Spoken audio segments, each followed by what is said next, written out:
buenas, hoy os traigo el primer typing test de un teclado TKL 80% del canal. Se trata de un Monster Gear Ninja XO V2 plateado.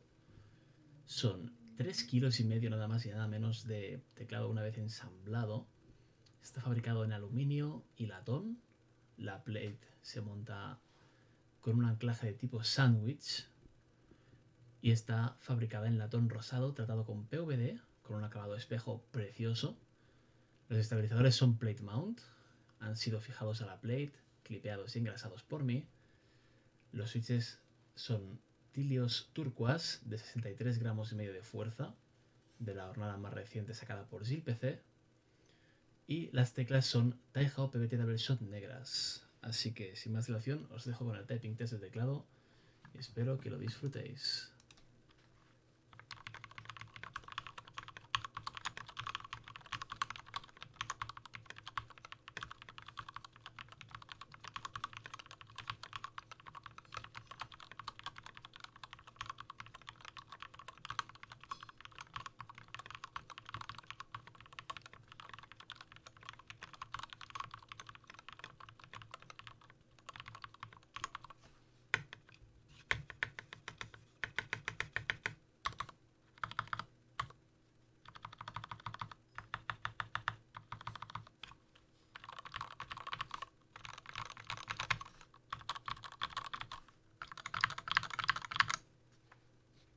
Fijaros también en lo bonitos que son estos difusores laterales. Tienen un cablado, reflejan el RGB a la perfección, son una pasada.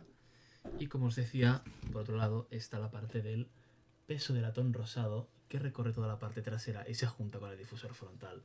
Es una verdadera belleza y es un auténtico tanque. Ya os he dicho antes que son 3,5 kilos de teclado y la verdad es que por el precio que tiene me parece una pasada. Les deseo lo mejor al Monster Gear de cara al futuro y espero que nos sigan sorprendiendo con productos tan buenos como este. Recibid un cordial saludete y nos vemos en el próximo vídeo.